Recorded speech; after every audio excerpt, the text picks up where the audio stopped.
చెప్పని ఏంటి అధ్యక్ష అంటే వీళ్ళు పనులు చేయించుకొని బకాయిలు పెట్టి అంటే ఇప్పుడు సర్పంచులు ధర్నాలు చేస్తారు ఆ సర్పంచులకు ఎన్నికలలో వాళ్ళని ఉపయోగించుకుందామని వాళ్ళకి శాంక్షన్స్ ఇచ్చి వాళ్ళతో పనులు చేయించి వాళ్ళ బిల్లులు ఇవ్వకుండా పెండింగ్ పెట్టినాయి హాస్టల్స్లలో SC ST BC minority welfare హాస్టల్స్లో పిల్లలకు బకాయిలు పెట్టినాయి అదేవిధంగా ఫీజు రియంబర్స్మెంట్లు బకాయిలు పెట్టినాయి అదేవిధంగా రాజీవ్ ఆరోగ్యశ్రీలో పేదల వైద్యానికి బకాయిలు పెట్టినాయి ముఖ్యమంత్రి రిలీఫ్ ఫండ్ నుంచి రిలీజ్ చేయకుండా పెట్టిన బకాయిలు ఇవే కాకుండా వాళ్ళు కమిషన్లు కొట్టేసి ఒప్పందాలు చేసి వదిలేసిపోయిన కాళేశ్వరం పాలమూరు రకరకాల సాగునీటి ప్రాజెక్టులు అదేవిధంగా టిమ్స్ నిమ్స్ హాస్పిటళ్ళు కట్టడానికి తీసుకొచ్చిన ఆ కాంట్రాక్టర్ల బకాయిలు ఇవన్నీ లెక్క కలిపితే 40,154 కోట్ల రూపాయలు కాంట్రాక్టర్ల బకాయిలు కూడా మాకు ఇచ్చారు అధ్యక్ష టోటల్ కలిపితే 7,11,911 కోట్ల రూపాయలు 7 డిసెంబరు 2023 నాడు మాకు ఇది ఇచ్చిపోయినారు అధ్యక్ష మాజీ ఆర్థిక మంత్రి ఒక వాదన ఏంది ఉమ్మడి రాష్ట్రంలో 72,000 కోట్ల రూపాయలు అదేవిధంగా కార్పొరేషన్స్కి ఒక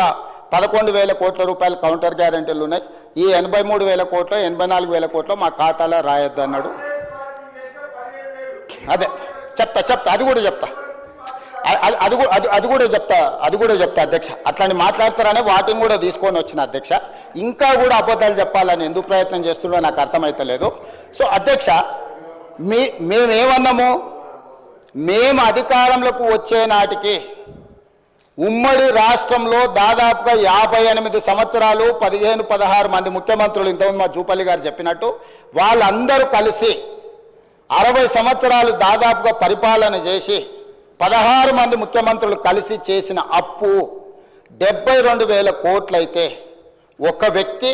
ఒక్క కుటుంబము ఒక్క పార్టీ 9.5 సంవత్సరాలు పరిపాలించి 6 లక్షల అంటే ఆ 72,000 కోట్ల వేల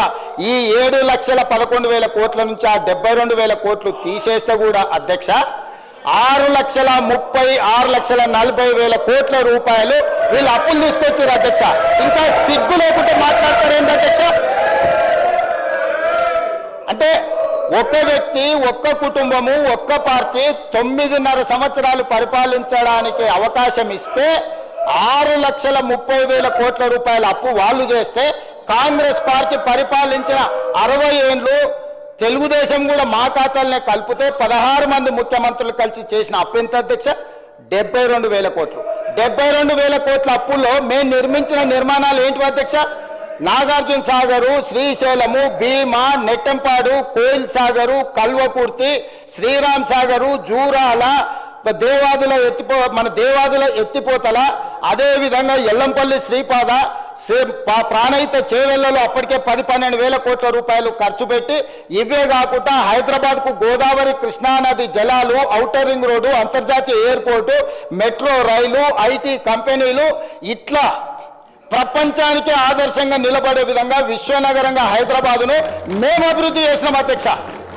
ఆ అభివృద్ధితో ఈరోజు ధనిక రాష్ట్రంగా ఎట్లా మారింది అధ్యక్ష ఆనాడు 16 మంది ముఖ్యమంత్రులు నిబద్ధతతో